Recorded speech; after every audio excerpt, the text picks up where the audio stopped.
જાળવણીના અભાવે બિસ્માર બન્યો છે। આ બગીચામાં વાવવામાં આવેલી લોન સુકાઈ ગઈ છે તો કચરાપેટીઓ અને બાળ મનોરંજનના સાધનો તૂટી ગયા છે, જેને પગલે અહીં આવતા શહેરીજનોને મુશ્કેલી વેઠવી પડે છે।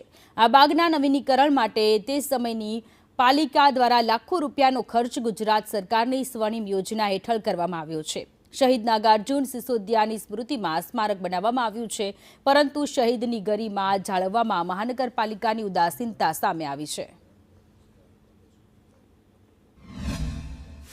જે હાઈસ્કૂલ છે, એસટી બસ છે, તો એમના એસટી બસમાં બસ ઉપડવાને વાર હોય ત્યારે લોકો આવીને આ ગાર્ડનમાં બેસે નિરાતે।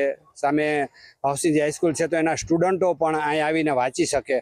તો પ્રશાસનને આ મહાનગરપાલિકાને મારી ખાસ નમ્ર અરજ છે કે આ ગાર્ડન કંઈક પણ ડેવલપિંગ માટે કરો। માં જે પરિસ્થિતિ છે એના કરતાં પણ અત્યારે કથળી ગઈ છે। એમાં ખાસ કરીને જે શહીદ નાગાર્જુન પાર્ક કરી ઓળખાય છે, એ આખા જિલ્લામાં ને દેશ વિદેશમાં પણ શહીદ નાગાર્જુનનું નામ છે। જે શહીદના દિવસે અહીં ગાર્ડનમાં પ્રાર્થના સભા રખાતી, અત્યારે ગાર્ડનને આડેધડ ખર્ચા કરી બગાડી નાખ્યું અને રમતગમતના સાધનો, ખુરશીઓ જે કંઈ છે એ પણ તૂટી ગયા ને અત્યારે ઘાસચારો આખો વિદેશી જે ઘાસ મગાવે એ વિદેશી એ પણ અત્યારે સુકાઈ ગયું છે।